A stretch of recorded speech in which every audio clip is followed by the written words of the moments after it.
Justin, and I don't know Justin at all, which is brilliant because it means that I'm learning as much as anyone else about Justin's TM journey. So, do you want to, Justin, just kind of say, sounds like you've got an American accent, say where you are and who you are, what you do. I think that's a good start. So tell me who you are. Fair enough, Mark. Fair enough. So my name is Justin Dunn, which is Donne, unlike everybody else who wants to spell it. So I was actually born in France, raised in the USA, hence the accent. And I've resided in Nottingham, England, or Beeston, for the past 10 years now. So that's my journey, and that's how come I'm in the UK with you in the Midlands.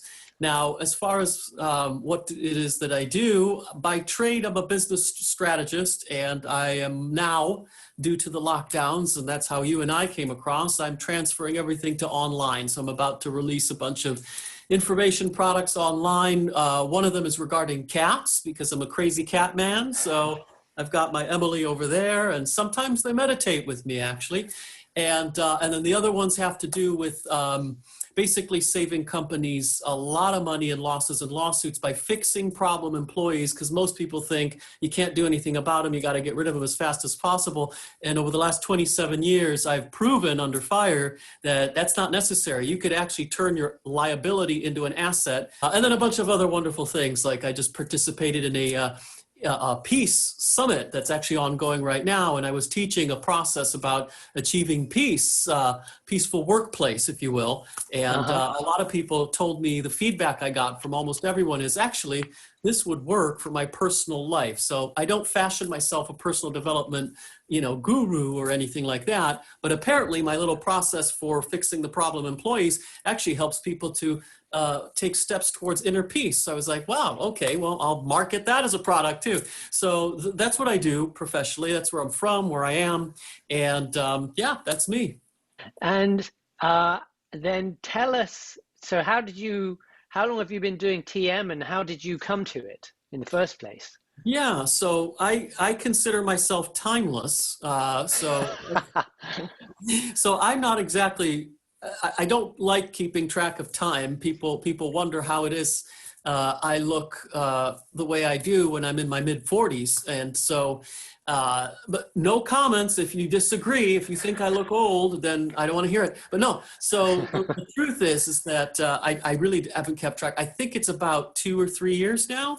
And originally, honestly, it was for several reasons. I was going through a rough separation followed by legal battles over the house and over the possessions. And it was very unpleasant and acrimonious, we'll just say that way. So emotionally, I was not in a good place. And among the various and sundry tools of self-help that I have explored over my life, including thought field therapy and lots of other things, it came recommended to me to take a look at transcendental meditation via one of my friends, who is a very world-renowned personal development guru, who I won't name here because we're not promoting him, but he suggested meditation and specifically mentioned TM. I then picked up a book called Strength in Stillness by Bob Roth, I think his name is. So, Yeah. So that was an interesting book because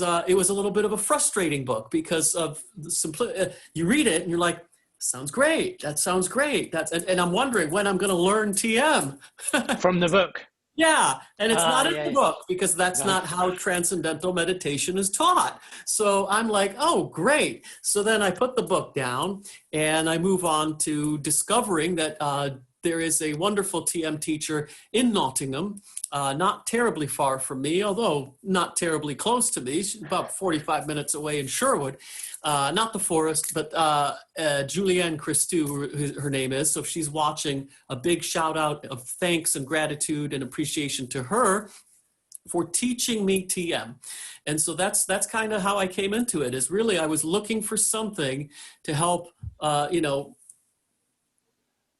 get me some equanimity about what's going on. But there's another thing. There's another thing. I mentioned thought field therapy. And one of the things that we do in thought field therapy is voice technologies. It's like tapping, but it's a very special and very advanced form. And I'm trained in it in the highest levels. And we use things like that some people might have heard of, like muscle testing, sometimes called applied kinesiology, advanced form of it called the stretch test. Now, that's something that stopped working for me. Bizarrely enough, it wouldn't work. In other words, no matter what I was testing, it always came out the same. There was no difference in strong, weak, yes, no. There was no answers to be had. Couldn't figure out what it was. Couldn't identify a toxin. Couldn't identify anything. I spoke and paid for quite a number of practitioners to help diagnose what was going on. Nothing. I tried every other remedy I could think of that works for other things. So I'm not knocking any of these, but like homeopathy, Bach flower remedies, wonderful things that really work, but they didn't work for this. So nothing resolved it. So interestingly enough, as I was doing TM, I wasn't necessarily expecting or going on a mission to resolve this issue, but I was just more in it for some personal peace and equanimity. And I found that by meditating regularly, and I'm not perfect at it, so there are times where it's once a day. I don't ever miss it. I haven't missed a day since I started, but there have been once a day times, but normally it's twice a day, pretty regular. I find that resolved it. And I was very shocked. I was like, I've been waiting for 1.5 years to get my abilities back of being able to muscle test. And now if I stick to TM, if I miss it, it goes back, meaning, I lose the thing. So it's doing something to the physiology. It's doing something to the whole, whatever's going on, that keeps me in alignment and connected, or whatever you want to call it. But it's helped me on that level as well, which is a surprising benefit I wasn't expecting. So those are the big takeaways for me.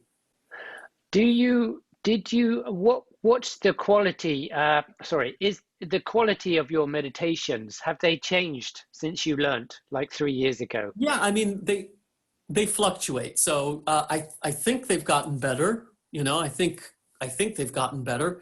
But there are times, like today, for example, where I think I might have eaten a little bit too close to my meditation time. And so I think it's like I spend quite a bit of time peeking how much time is left, because we do know that you're not supposed to eat like right before meditation. So on occasion, but like I said, I'm not perfect with the practice. So sometimes that happens. In general, the quality of it is pretty good, which means I try to stick to the prescription of what TM says without worrying about how deep it is or all these other things that we can worry about. Whatever comes up, or as the saying goes, which I think it was Maharishi said, but I might be quoting someone else, I don't know. He says, whatever happens in meditation is good. And so I try to not worry about it and just understand that whatever's happening is happening. If I fall asleep, I must have needed it. And I just try not to worry about it. But I think over the, like anything really in life, repetition and frequency. So over the last 2-3 years, the quality has improved. I think it would be something weird if it hadn't, my meditation's gotten worse after practicing.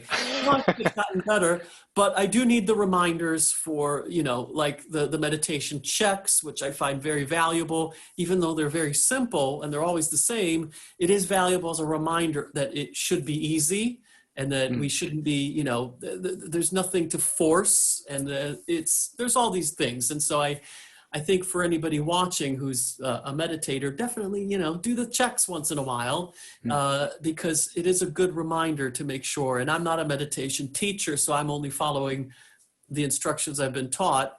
And the things that have helped keep the quality there have been to do the checks every once in a while. There's no regularity, every month or whatever, just whenever it comes about. Although it has been helpful with the online that you've been doing, where Mondays seem to be like meditation check day. So that's also helpful, as has been the connection, obviously, to do this online in a group of people at 8, 6, or 8. I usually do twice, but sometimes the 6 doesn't work, so I do the 8. Sometimes the 8 doesn't work, so I do the 6. So either way, it's great to have the options there, although I realize the 8 o'clock's going away soon. But it's great to have that connection there with people, because there's the Maharishi effect, the group effect that we talk about. And I do feel it. I do understand that. So it's, for me, it's felt. So I can, if I miss it, I'll still meditate on my own without anybody else, but it is really nice to have that. It's also been helpful for me from a discipline point of view. So that way it's like, I'm not tempted to like skip the meditation,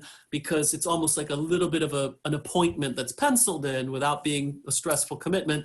It's there because I know there's the group there. I just sign into Zoom and I'm meditating with, 30 to 100 people. So those have found very, very helpful. Also in the improvement of the quality is the fact that we have that connection with each other. Sure.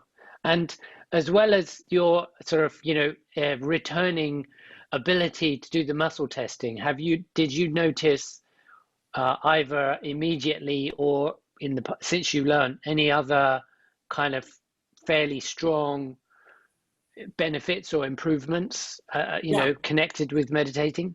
Oh yeah, definitely. So it's mentioned again. All of these things are mentioned in the book, the frustrating book that doesn't teach meditation, but teaches about all the benefits of it and some of the scientific studies behind it. So it's a real good enticement and tease. But creativity, I found, has been really, really helpful. So in terms of what I do, it's been incredibly helpful because creativity is a part of it. If you're not a creative, as a consultant, you're worthless. You have to be able to create a solution for people.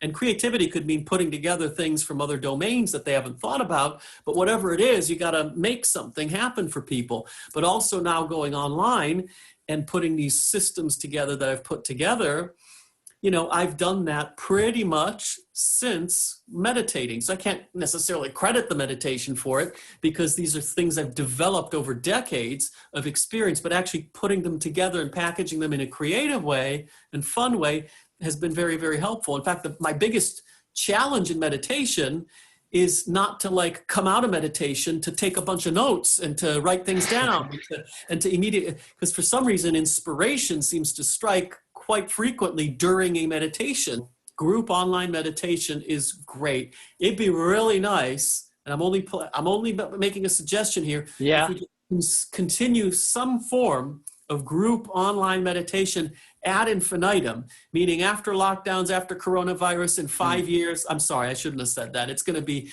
resolved sooner than 5 years, but that we continue to have an online group meditation. I think it's powerful for not just the Maharishi effect of group, but also for people like me who that adds a little layer of accountability and discipline.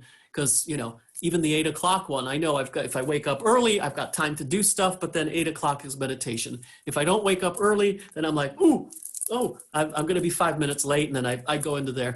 So it's really, really good for that, in addition to everything else, for keeping us meditators honest, if you will. So Yeah. I would love to see that continue, but obviously we can't. I'm not volunteering you. I'm only begging, suggesting. It's a good call. I mean, yeah, we'll see. I'm just happy to take it month by month at the moment and see how it goes. I mean, it's really enjoyable for me too, and there is a degree of accountability for me also. And it's nice though. It's a joyful responsibility. I feel quite privileged. I think, and I think from your perspective, if I may, that it's a service. It's a wonderful service that you're rendering, and you're playing. That's great. Well, I'm good. That's been really enlightening to chat with you, and thanks so much for your time and answering the questions so comprehensively and eruditely. I think that's a word. So I really appreciate it, Justin. Any final comments, or shall we wrap? No, I think if you have no more questions, I have no more comments. That's cool. I think that's good. And I've talked enough so that I've dried out my voice. Yeah. Need some lubrication. Yeah, well, I got my wallet there, so. Oh yeah. Cool. Thanks, Justin, and greetings to Nottingham up there. And if you see Julianne, say hi to her. She'll know me, so say hi to her. Um, cool. Well, have a great rest of your evening, and see Yes, you on the next meditation. I will. Not tonight because tonight you're recorded, but I'll see Tonight I'm you recorded. tomorrow morning. So thank you, Mark. Appreciate Thanks, it. Justin. All right. Cheers. Cheers. Bye.